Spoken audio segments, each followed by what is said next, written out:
A camera mark. Stand by. Action. It would be hard to find anyone who has made more Americans laugh over the past decade than they have. Bill Murray, Dan Aykroyd, Harold Ramis, Rick Moranis, and director Ivan Reitman. Hi, folks. In Second City and Saturday Night Live, in Caddyshack, Meatballs, Stripes, Animal House, Blues Brothers, Tootsie, Trading Places, National Lampoon's Vacation, and more. As actors, Back off, man. I'm a scientist. You're more like a game show host. writers, I do write them big, though. I write them big, but they make them. and directors, they've earned a distinguished place in the history of film and television humor. To do a comedy with Dan Aykroyd and Bill Murray and Harold Ramis and Rick Moranis, I mean, you know that it's going to be sort of loose and crazy. We're not here just to get a couple of yucks. No, that's not what we're about. And we're not here just to stay off the streets. We're here to do something very, very important. Hey, anybody see a ghost? But now, for the first time ever, they're all working together on one major motion picture. Rolling. A camera mark. Stand by. Action. Ghostbusters. A huge, hilarious movie from the maker of Meatballs and Stripes, Ivan Reitman. That everyone has a ghost problem in the city and that it's getting out of hand. And this is really the only group who can take care of this. Ghostbusters updates a classic theme from the great comedies of the past.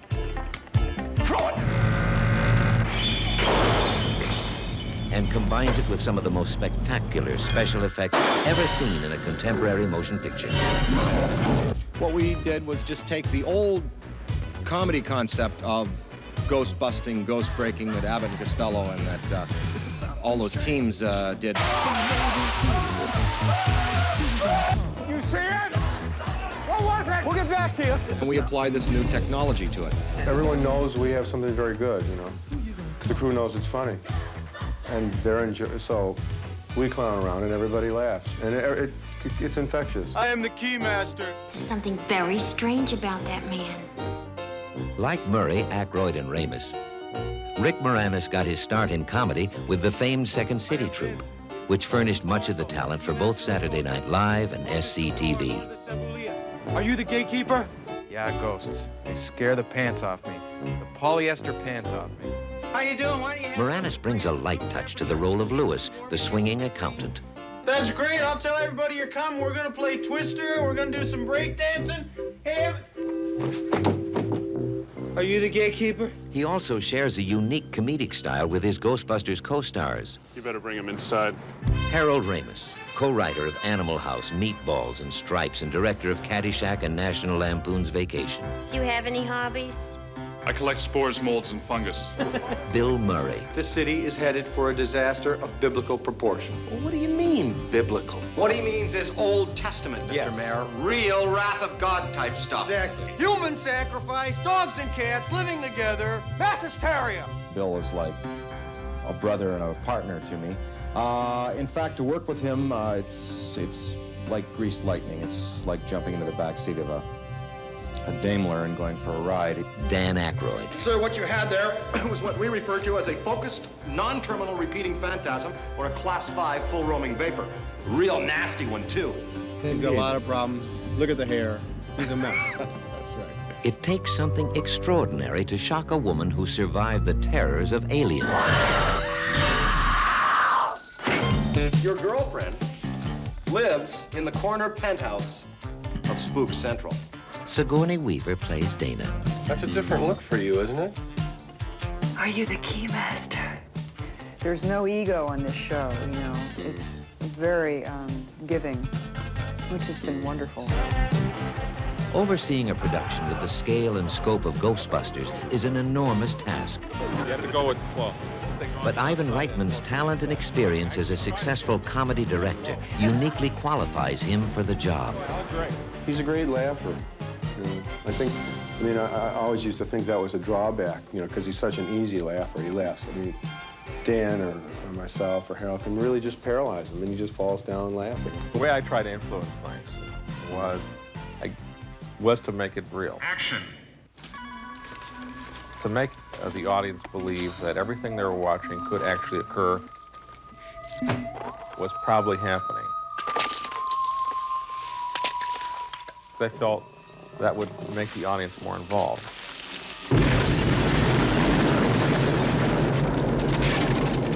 Although Ghostbusters is a comedy, it is also an enormous production with some of the largest and most technically elaborate sets ever constructed in Hollywood. It's a very big crew. We provided a lot of work for the special effects guys, and I hope they'll come up with something for me in the future. Ready, even? Now.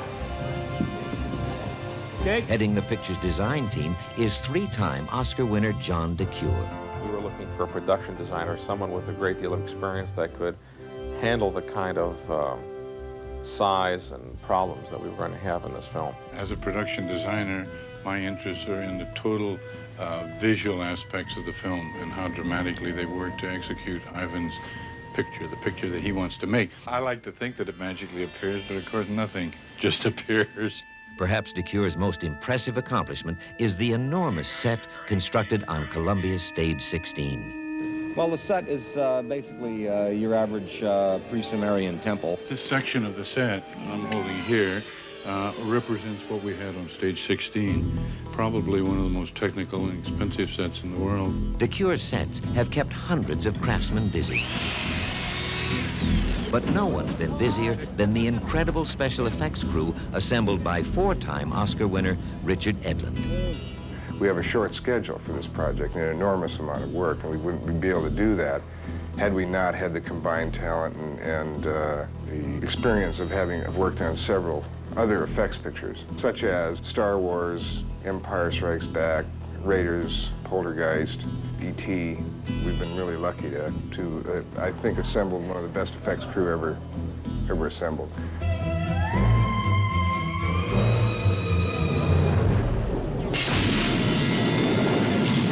Comedy is very difficult, but for people behind the camera, one of the most difficult things was often not laughing while the cameras were rolling. Ivan was often the worst offender that way. Bill's the mouth. You're right, no human being would stack books like this. Stands the hands. Close, lock the system, set your entry grid, the light is green, trap is clean. Harold's the brains. Let's say this Twinkie represents the normal amount of psychokinetic energy in the New York area. According to this morning sample, it would be a Twinkie 35 feet long, weighing approximately 600 pounds. That's a big Twinkie. Meanwhile, in the greatest city on earth, things are getting worse. But help is on the way. We got live! Don't move. It won't hurt you. Hello, New York! Dr. Ray Chance, would you please? The heart of the Ghostbusters. Well, the reason we're doing it as a comedy is because it's so damn frightening. Ghostbusters, coming to save the world. Soon. We might have to put a little overtime in on this one. Next time you're walking downtown in New York City or down on the Nickel in Los Angeles, grab a guy by the shoulder and say, hey, did you see what I just saw? And you'll find that people just don't want to talk to you. We're ready to believe you. An invisible man sleeping in your bed. Ow!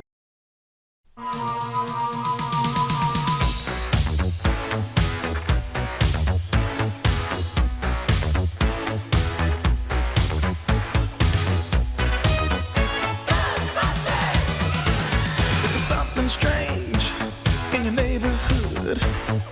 Who you gonna call?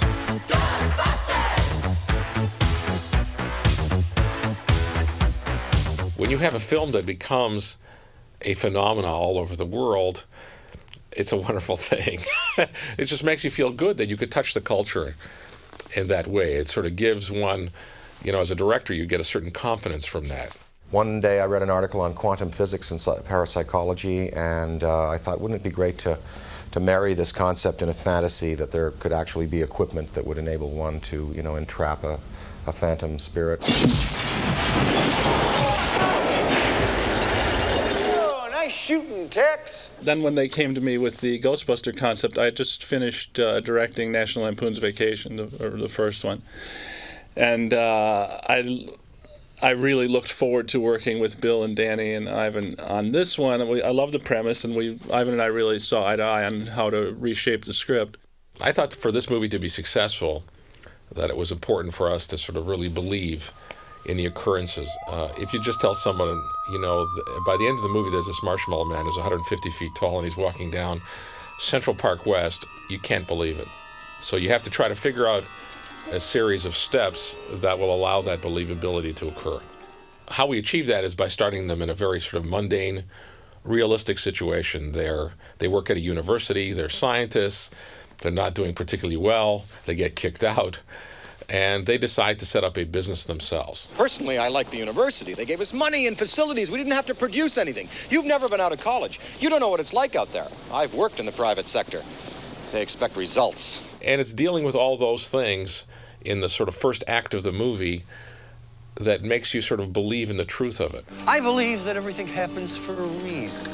I believe that we were destined to get thrown out of this dump. For what purpose? To go into business for ourselves. It wasn't difficult striking a balance between the scary stuff and the comedy because so much comedy comes out of tension and fear anyway. I'd finally showed my 8-year-old son the Ghostbusters movies. I'd waited to show them to him, and my 4-year-old tagged along. And I wanted them to like the movie, but I didn't want them to be too scared. And they both really liked them both and saw them over and over. And at one point, my 4-year-old finished watching Ghostbusters 2 and turned to me and said, "Dad, you're a really good scientist." I thought that was the highest compliment of all. Yeah, he is a good scientist, a great writer. I collect spores, molds, and fungus. My kids have pretty well liked all my movies. I remember how excited they were when they saw it. There was something very special about the film, and it touched children in a very special way. Somebody blows their nose and you want to keep it? Come on. Oh. He slimed me. Both the children who are of age to watch movies have seen both movies. Yeah, and they love Slimer, obviously. They've asked me, do I believe in ghosts and are ghosts real? And I can't lie to them, and I have to tell them that I do believe, and I do believe they're real. I guess what's funny is their wide-eyed response. They're expecting me to say, well, no, it's just a movie, but I'm not going to say that to them because I respect their intelligence and their perception as little beings, and this is a part of our culture and the physics of our planet is that people do really leave bioelectric residues behind when they go.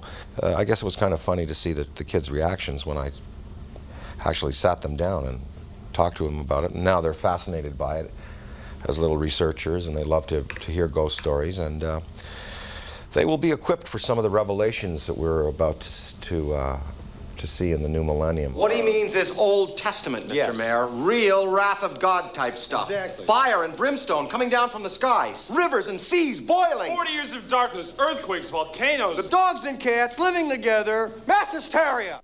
Even if they're not real, you take the premise that they're not real. Well, they're very real in our culture, in our folklore. Heck, my grandma used to spin yarns about a spectral locomotive that would rocket past the farm where she grew up. They're as real as fairies were 100 years ago. Today aliens have replaced fairies.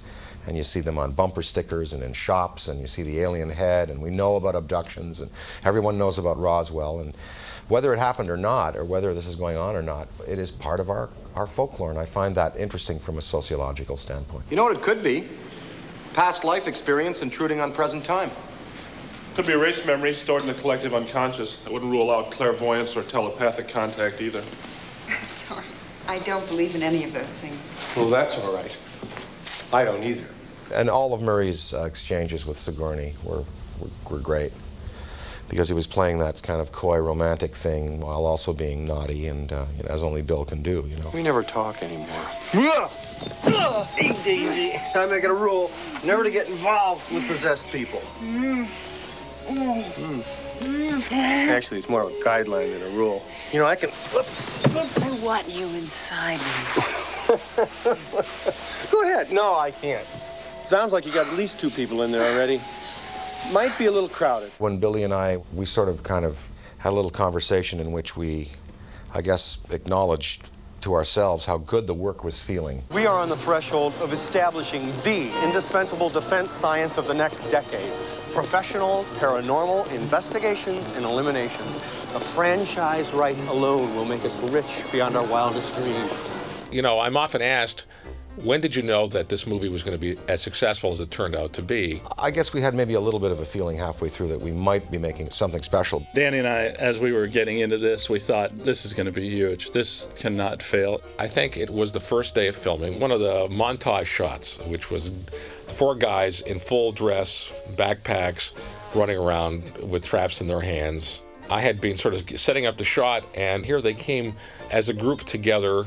It was the first time I saw them all dressed up in a real location with the stuff. And I had this extraordinary shiver down my back. It was an image I had never seen before, and it was an image that just seemed to be right. It seemed so funny on the page, and we just knew how the casting would work out. We trusted each other so implicitly because of our mutual training at Second City. There was a great comfort in working with these guys because there was a shorthand involved, but more than that, there was the comfort that you didn't have to watch your back. Working with Ivan as a director and having confidence in him, it allowed me to focus on my work as an actor, but also on my work as a writer, like just doing fixes every day on the set, or participating in the improvised material, or helping the other actors improvise stuff. There's something very strange about that man. Listen, I'm usually very psychic, and I have a terrible feeling that something awful's gonna happen to you. I'm afraid you're gonna die. It's all explainable within the realm of physics as we know it. There's really nothing that can't be explained. If you can even grasp the concept of ghosts if you think about molecules and hydrogen in the air and how it's all composed of molecules, and the ether and air around us really has a substance, and it's all moving. And you have atoms which make up everything in nature. You have a nucleus, and then you have particles rotating around that nucleus. Well, what's in between? There's space in between that, and I think the space in between the nucleus of an atom and an electron is as infinite as the space out there. So, I mean, you think in those terms, anything is possible. It can all transmutate and change. And, you have to understand spirits and phantasms. You have to take into account the Big Bang, what people are saying about parallel dimensions. And I encourage people to keep reading and keep an open mind. Symmetrical book stacking, just like the Philadelphia Man's Turbulence of 1947. You're right, no human being would stack books like this. My favorite moments making the film were on the big stage at Columbia with the huge rooftop set filling almost the entire stage and getting blasted in the head with air cannons. Ray, when someone asks you if you're a god, you say yes! The whole career, I guess, kind of changed after the first movie because it was so successful. It just opened a lot of doors in lots of ways. It underscored my credentials as a screenwriter, so I've been able to get other things done as a result of it. When the movie was out the summer of '84, I was in New York working on something else, and we were like, heroes. We walked down the street and people would virtually cheer when they saw us. It was great. Why Ghostbusters was special, I think, in my life was that it was kind of a culminating moment of work with a group of people that I'd worked with before, and we had learned to work together in a really unique and special way. To have a film that worked out as well as Ghostbusters was extraordinarily satisfying and very happy. It's certainly one of the movies I've made that I really do like, And I said, there's something about this movie that's going to just jump. And it did.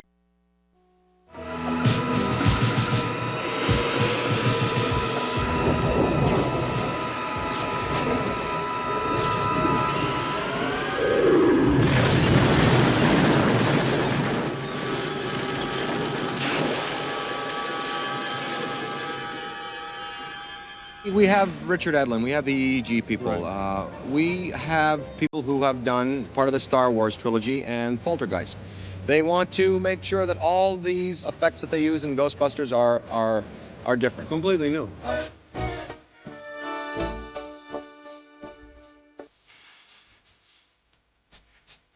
I'm Richard Edlund. I'm not exactly what I did on the film. I did a lot of things. I mean, it was, I guess, supervisor, and it was an opportunity that came by way of a phone call from Ivan Reitman when I was having an operation on my back.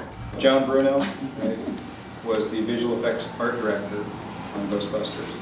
Once we had finished Poltergeist, I went on to do a film called Corsican Brothers with Cheech and Chong, and I was in Europe when I got a call from Richard, said, do you want to work on this movie? Terry Wendell, and I was one of the animation supervisors on the show. Yeah, I knew John from the past. He'd hired me on Heavy Metal, which was an animated feature to do layout and design work. And I was living in Canada along with Anique, my wife, who I met during the show, and visited John at ILM, and that's how we hooked up to do on Poltergeist. A bunch of us that are assembled here today were all kind of waiting for the go on this, and once I did get a go, then we all came together at a studio in Marina del Rey, which was kind of like a pile of parts, and we had to essentially rebuild the whole studio, come up with techniques and styles for doing the whole show, design and storyboard everything, and execute within the space of about a little over 10 months. It was quite an amazing project, and I think that it couldn't have been done without this group of people. Basically, the trapping process is... It's difficult. It's something like trying to get smoke into a Coke bottle with a baseball bat. I remember the meeting that we had where Dan Aykroyd and Bill Murray and everybody came down. They had a very naive approach to making the effects, but they had a very energetic approach to the style of the film. They just wanted it to be balls out fun. They wanted people to be able to laugh, and they didn't care how it happened. So it was just, let's just do, it's like a three-dimensional cartoon. Let's just do it.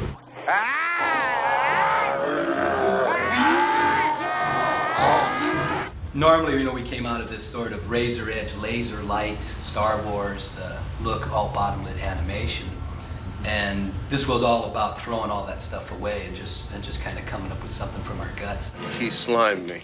The effects that were done at the time of Ghostbusters required a completely different type of ingenuity than exists today. I mean, the effects ultimately in Ghostbusters wound up costing about $5.6 million.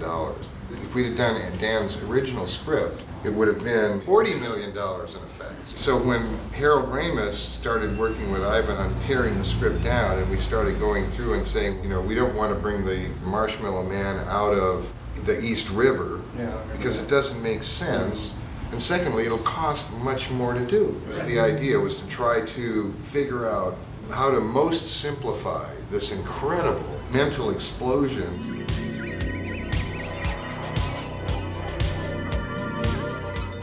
One of the signatures of the movie is the Neutrona-1 animation, which is the idea of rubberizing light and coming up with a comedic-looking animation once these guys with these berserk Neutrona-1s were let loose with them.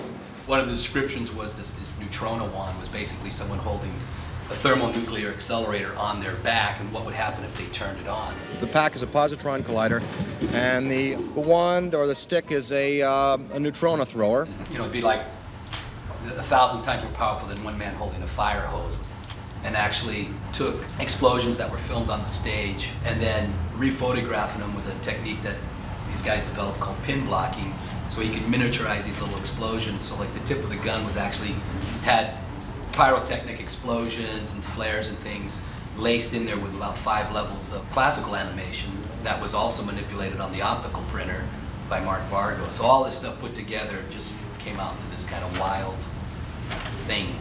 The first effect that we really see in the movie when they see the librarian in the library and she tells him to shut up. And her book, I remember, because she was kind of soft and was diffused, but her book had to be sharp, which Anique's people fixed, so the book was rotoscoped, so it was separately treated. I really enjoyed working with Richard and everybody else. I worked before with them on Return of the Jedi at ILM. And it was a great experience, and they kind of accepted me and respected me a lot. Anique also really took the bull by the horns, and if somebody wasn't producing, she'd let him know. And it was very effective, I think, Very much so. Don't you guys all agree? Yes. We did get whipped every now and then. So I would end up, projecting the image down, and on a cell I would use like a pidograph number 000, 5-0, whatever, how small it would be, and outline frame by frame each characters, and then we would paint them black and then shoot them bottom light. That probably took like 3 weeks to do, like 1 second, 2 seconds. All in all, from what was projected and what was done, the amount of work increase on her department was, tenfold from what was projected. And she I remember constantly surprising her with, oh, here's another shot. My shelf kept, the film kept growing and growing on the shelf. Yeah, he's trying to find ways to sneak up and leave the Kind of print like, without. Is she at lunch? Yeah.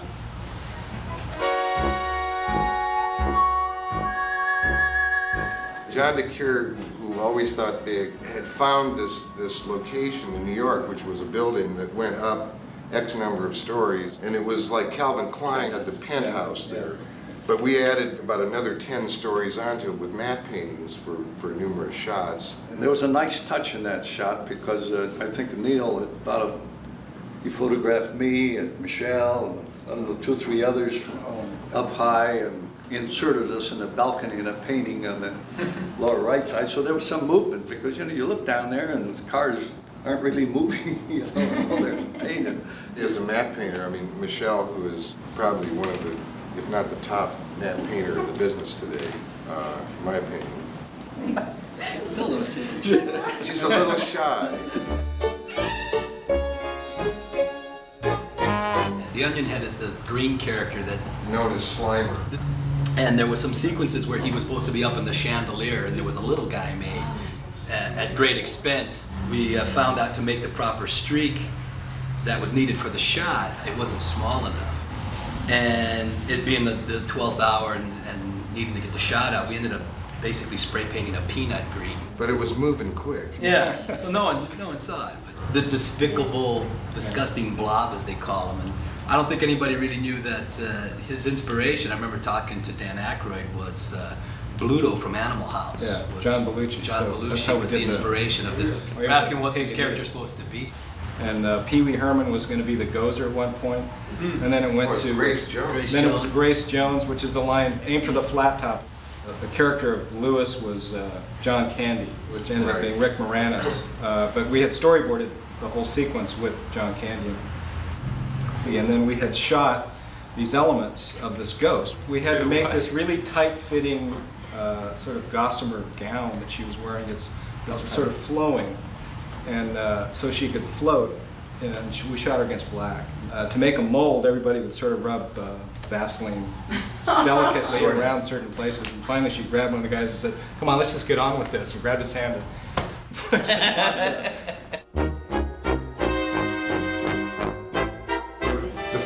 Glimpse the audience gets of him is this little, what the hell is that, I mean, you're looking between the buildings, and so you've kind of seen, but you don't know what you've seen, and then when he steps out on Broadway, it's like this great King Kong kind of exposition.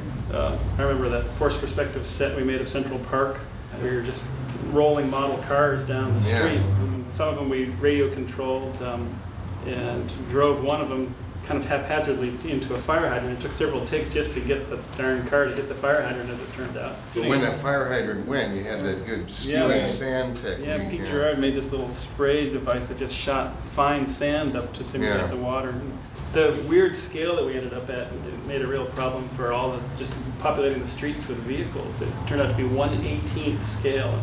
You don't find any accurate model kits in that scale, so I scoured Toys R Us and found this police car that looked like a New York police car, was the right vintage and the right size, as it turned out. So I called all the Toys R Us stores in Southern California and bought all they had. And we had something like 100 of these police cars. And we chopped them up and turned them into fire trucks and taxis and police cars and everything else. The other decision that we had to make was the scale of it. And that became a huge discussion. And it was all centered around the size of the Marshmallow Man and how big the Marshmallow Man was to be. He's 112 and a half feet tall. I don't know why.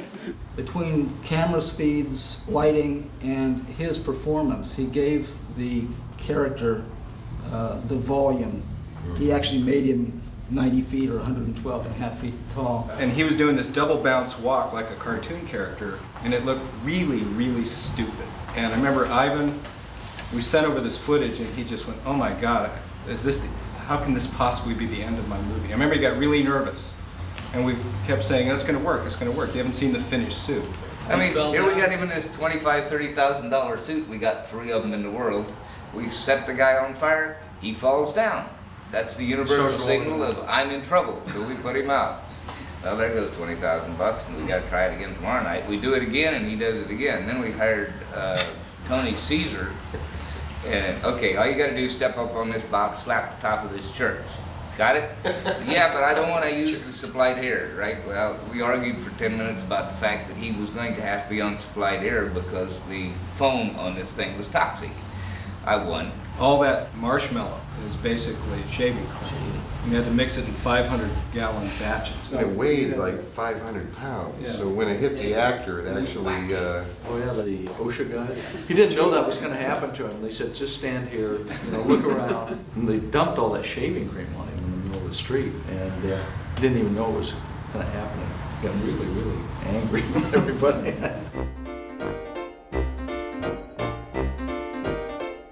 Well, we told her that we're going to put a little pyrotechnics on the cart. Operative word little. And it was loaded pretty heavy. And that line that she sticks her head out there around the corner. What the hell are you doing? She's looking straight at us and she's not happy. John and I worked in animation. You can draw anything you want. John kept drawing these things that you... It's easier drawn than done. And when he did the finale with the temple blowing off, he had this shake from the explosion. Yeah. It was hilarious. Yeah, but the guys were standing right there. I showed it to Thane, and I said, Thane, can you do that? And he goes, yeah. and I remember after we were so proud of the explosion, how cool it looked.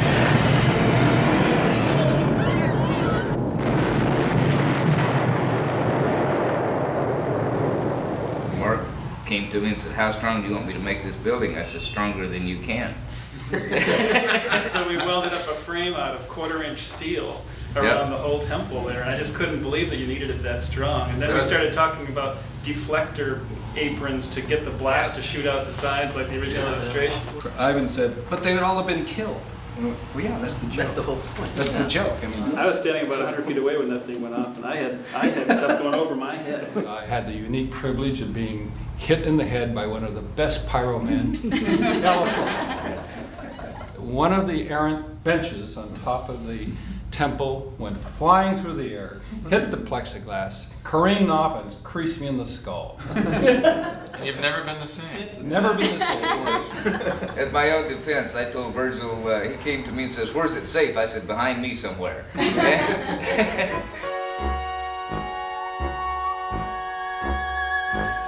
We were totally serious about making it stupid. And that the stupidity had to be completely believable. That, I mean, they were funny, they were gags, but every matte line, every character and every piece of animation model, everything was done with a detail as if we were doing 2001: The Space Odyssey. But we never let go of the fact that the initial drive was it was supposed to be funny. Well, this is going to be incredibly stupid. We're never going to work again. Well, it's really going to be fun. Like I said, We thought it was going to be a big hit, but it was a monster hit. And it's still my favorite comedy movie of all time. We got one! There's a few million more stories out there. Yeah. But these will have to suffice. Hello, we're here at Sony Picture Studios in Culver City, California to celebrate Ghostbusters, one of my favorite movies, probably one of yours as well. Today we're here with the director Ivan Reitman. We're here with co-writer and star Dan Aykroyd to talk about a movie that made us laugh, spooked us a little bit, and keeps us coming back for more. In your neighborhood, who you gonna call? Ghostbusters! If there's something weird. Ghostbusters is a movie that seems as alive and well today as when you guys made it. Mr. Ivan Reitman, Dan Aykroyd. Let's talk a little bit about Ghostbusters today. When you guys look back on this movie, what do you see? How does it echo for you? I'll let the boss go first. Well, this is the real boss. It feels great. Look, it was one of my favorite sort of professional experiences ever. It was really one of my favorite personal experiences. the writing process with Harold and Dan and the shooting in New York. It was a remarkable time. The city was very generous with us. We were all feeling good, and we had a sense really from the very first day that we were doing something unique. Sure. You know, you mentioned New York, and there's that classic image in my mind of the Ghostbusters running down the street in New York. That's what I think of. It really was about the city and that time, wasn't it, Dan? Well, the city is a character in the film. We were successful in conveying that. It was the Reagan years, of course, and one political analyst said it was the perfect movie for the Reagan years because our opposition was the EPA. Here we were, we were new entrepreneurs, a startup company, if you will, and we were contravening environmental laws. So nothing politically correct there about the Ghostbusters, and it very much hewed to the time in terms of what was going on in the city in the 70s, the Dinkins cock cheers. Sure. You know, and looking around here, we're obviously surrounded by the iconography of this franchise. Ivan, you were saying too, it looks different to you. It looks different than when you first saw it. Well, I was just looking at the Ectomobile, and I remember how complex it seemed when we first had it on the street, and we saw it all decked out, probably in a live environment. Here, because we're on a stage, in a Hollywood stage, you know, its artificiality or its sort of uniqueness doesn't sort of stand out quite the same way it did 30 years ago as it drove downtown, where it was remarkable. People stopped and started looking at it right away because, of course, no one had ever heard of the movie. So there wasn't any of the familiarity that exists today. And talking about the way that, you know, it's lightning in a bottle. I mean, there were so many things. I mean, there was the imagery, the logo, the cast, the script, the everything, and the place, the music. There were so many things. Were you prepared for how big it got? I had just come from JFK to pick up, believe it or not, Bill Murray. He was arriving. It was a week before shooting began, but we were also doing some camera tests that day and also wardrobe tests. And for the wardrobe test, I thought, well, let's just shoot one of those sort of montage pieces when they first become Ghostbusters. And it said first, the three Ghostbusters just running down the streets in their uniforms. It was Madison Avenue around 61st. And I sort of just look up and I see them for the first time, and I got this amazing shiver up my spine. And I said, wow, that's a fabulous image. I didn't even know why it was special, but I just had the sense at that moment that we were doing something that was going to work. Dan, for you, what was it like that day, or wearing the gear? And you know, I sort of, I knew that the look of the thing was going to be cool. I guess it was, you know, Billy and I used to go home for lunch because I lived right above Columbia there in the valley, and I could be at the studio within 8 minutes. So we used to go home to lunch sometimes, and I guess we were having lunch, and Billy was, you know, kind of looking out over my pool, and we were just sitting there, and you know, and feeling really fortunate to be doing what we were doing. And he said, you know, we've all got something really, really special here. I remember driving back to the studio and thinking, wow, if he's admitting to this, you know, because his bullshit detector is really high, yeah, then we probably do have something that's gonna work on a big way. We are on the threshold of establishing the indispensable defense science of the next decade.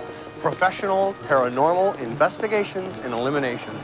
The franchise rights alone will make us rich beyond our wildest dreams. Look around us today. I mean, not only do we have the films and that they're alive and well within the public mind, but the comic books, the video games, the gear, and the inflatable Stay Puft Man right there that I'm going to take home with me, I think. Someone's going to fight you for that. Tell us a little bit about the Stay Puft Man. How did we find him? You know, Dan's the real genius behind all of this. He wrote a script called Ghostbusters for himself and John Belushi. How long ago was that, Dan? Yeah, late 81 really was when I really started to write it, in late 81, yeah. And of course, John exited our universe, and it just languished for a little bit, and I think you sent it to me. I think at some point you spoke to Bill about perhaps picking up the mantle, and he sent it to me. And there was a lot of effects. It would have cost about $300 million in 1984, I think, to make this film. But there was these brilliant things. There was, at its heart, this wonderful central idea that here are a group of guys, sort of operating much like firemen, but instead of putting out fires, they were catching, supernatural things. And I think the idea of the fire hall was there, the no ghost symbol, this wonderful thing, was right in the script that Danny sent me. And amongst the 100-odd special effects monsters that were there was something called the Stay Puft Marshmallow Man. And it happened on page 20 or 30, and it was just really one of many things. Yeah, it definitely was hewing more towards, the underworld, that type of franchise. And I think we were right to lighten it up. And, well, what happened at Arts Deli in our first meeting was you said, how about bringing Ramis aboard to write? And, of course, would he do it? Of course, I was most welcome to that concept. And then the first time that Ramis sat down to talk about it, he was fully conversant with all of the original material that was going through my mind when I wrote the first script, which is, the history of mediumship. He knew who Madame Blavatsky was, the psychics. He knew the Fox sisters were. He was aware of all these names of Swedenborg, of all the spiritualist movement at the turn of the century. Also, Zecharia Sitchin and ancient biblical myths. And so his frame of reference was massive, and he got all the references. He knew in the original script, he knew what I was trying to do there by bringing in the vernacular and the real science of the paranormal into a comedy. So although he did not believe in the afterlife, he did have a great sense of who the operators were in spiritualism at the turn of the century, from Conan Doyle to Crookes and Lodge and all the scientists who were researching consciousness after death. Harold knew all about him. This is big, Peter. This is very big. There's definitely something here.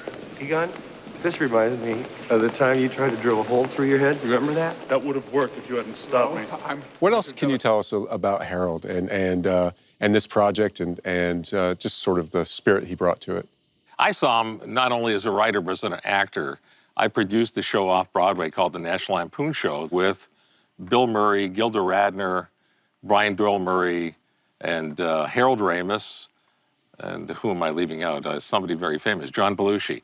And this is prior to Saturday Night Live. And what I remember from that show is that Harold Ramis was every much as capable as all these wonderfully later to become famous people. And it's the reason I put him in Stripes. He helped write Stripes. So it was natural.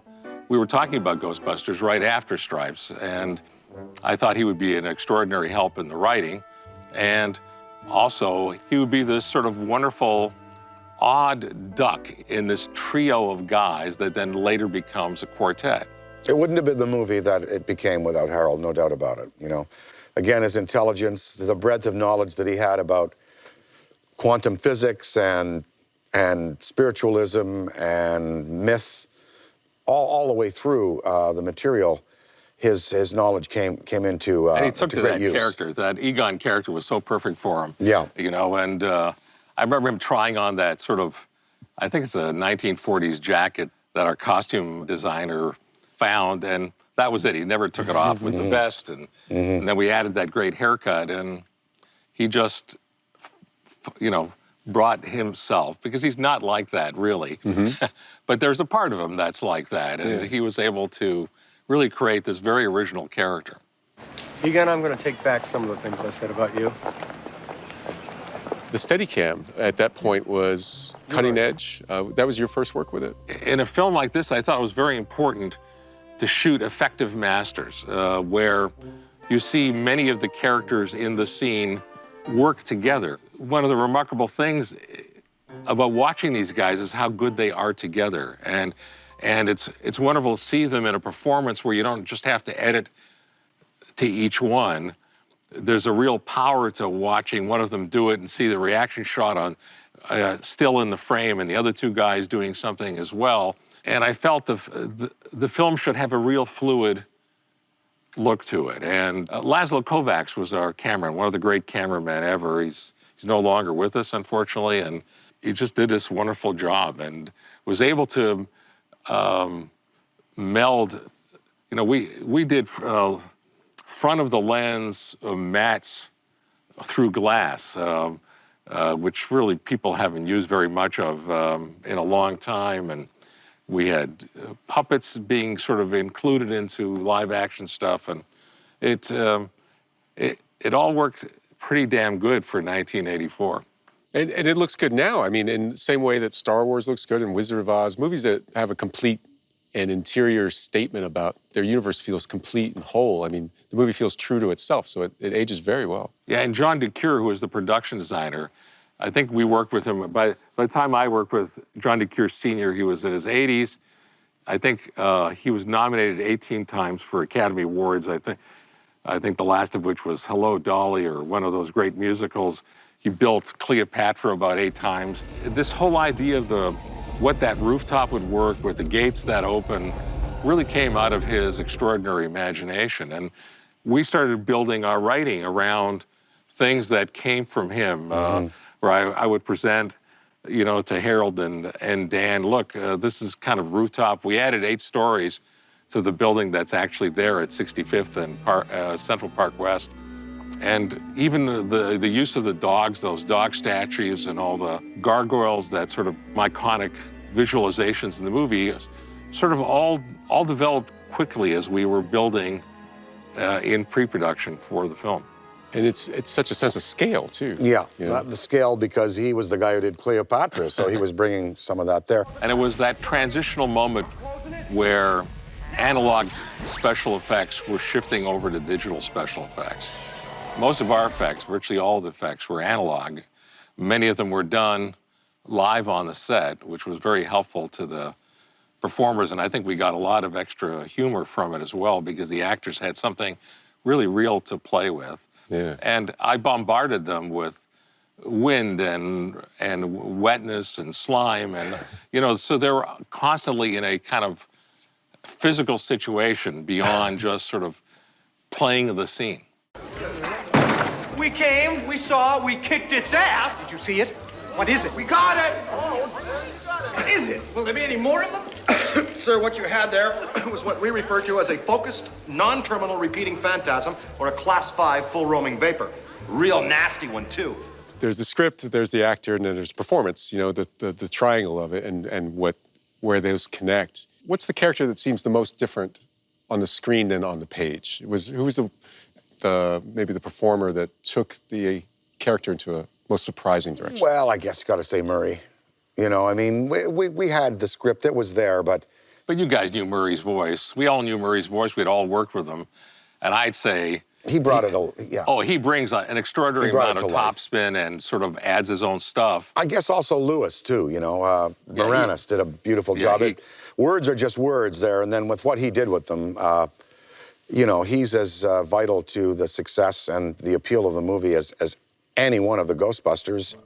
Moranis is in there as a major pillar of the story and of the way it turned out. In terms of shifting from the original screenplay, though, the original screenplay, I don't know if you remember, we wrote it for John Candy. I remember sending it to Candy because I had just worked with him again on Stripes, and John didn't get it. He kept saying, hey, well, maybe, can I do him with a German accent? And I was a little hesitant right away. I said, it's kind of an odd thing. It's a very American, New York-based movie, and he was looking for a handle, and we got into the very uncomfortable conversation, and finally it was clear that he was not going to do it. And I literally called Rick Moranis the same day and sent him the script the same day that Candy had turned it down. And Rick called me like 2 hours after he got it, and he said, please thank Candy for turning this down. This is amazing. I know what to do with this. I was just exercising.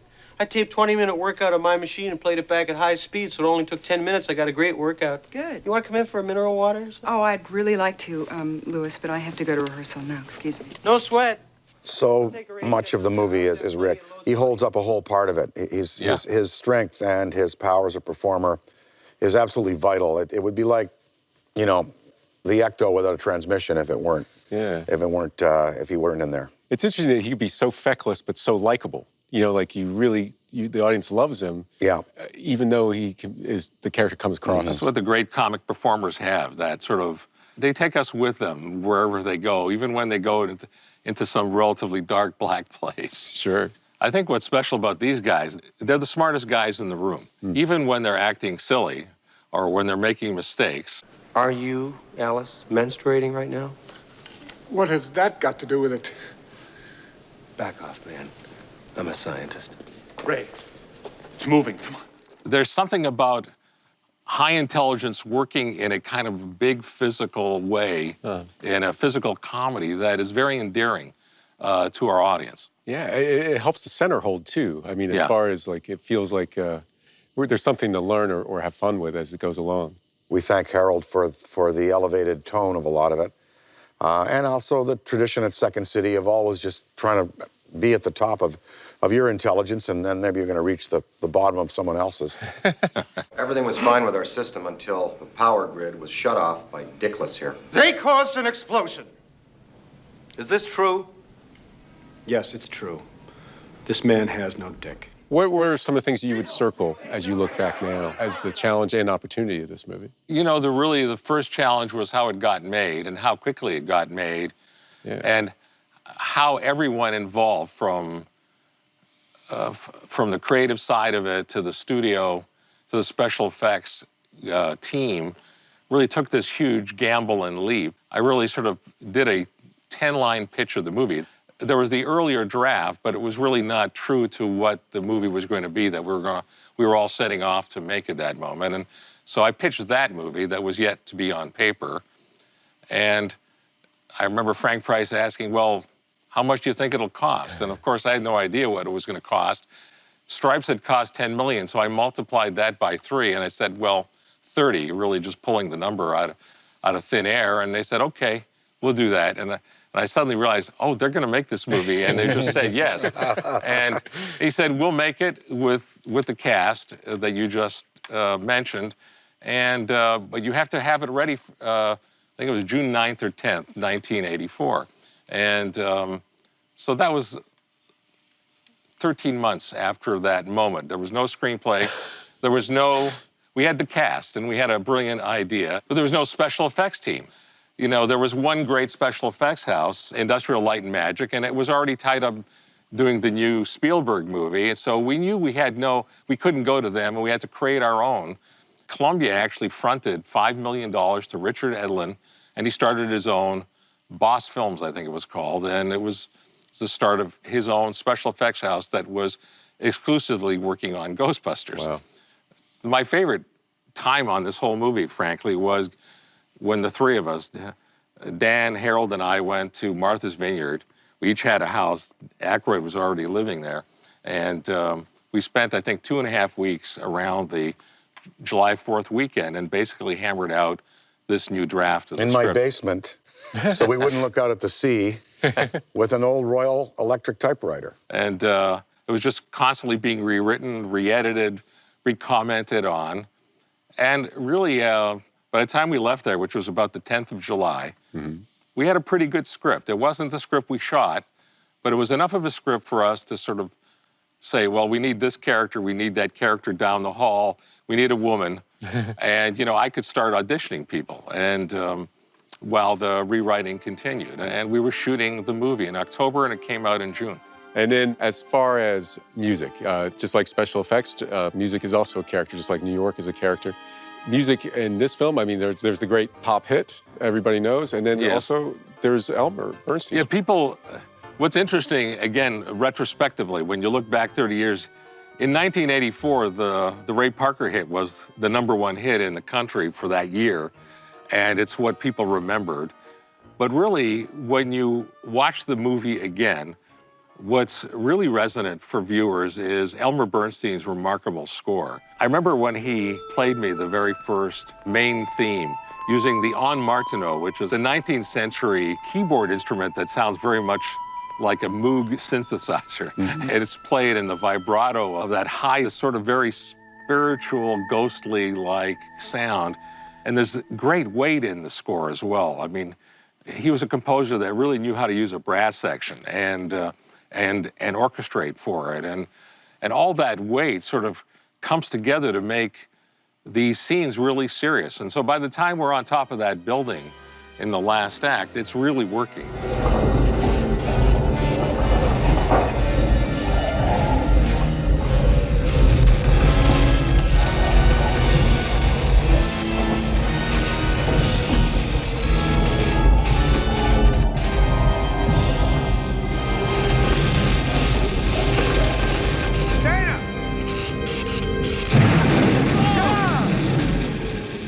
watching it in those first screenings with audiences, they were really enthralled in a way that frankly surprised me, because I was always thinking of the comedy and how that was going to work, and really what made me feel really good as a director is that how emotionally involved and how frankly frightened the audience was at a certain point. Yeah. It was a real good old-fashioned classic Hollywood score with a full orchestra doing it. Who are you guys? We're the Ghostbusters. Who does your taxes? Something like this, because it means so much to so many people, it must come back to you in different ways from the fans. I imagine you both have had some interesting conversations or been approached by people. Well, I have a beverage alcohol business. I sell the vodka in the Skull, the Crystal Head vodka in the Skull. Just as Brittany would go to sign CDs or have John Grisham signs books, I sign bottles. And I go to liquor stores all over North America, all over the world, really, and I've signed bottles. Everywhere I go, there will be an ecto will show up with between 5 and 25 Ghostbusters in full rig. They're usually men between the age of 25 and 45. They bring their girlfriends or wives who are not in uniform but photograph them with me. And then you'll get some of them bringing their kids. And now you're starting to see even smaller, like infant in the Ghostbusters jumpsuits, the little tiny little the onesies. Baby suits, the onesies. So you have the grandkids now of original Ghostbusters viewers out there being invested in the story and the fantasy of it. It's both humbling and gratifying in a way.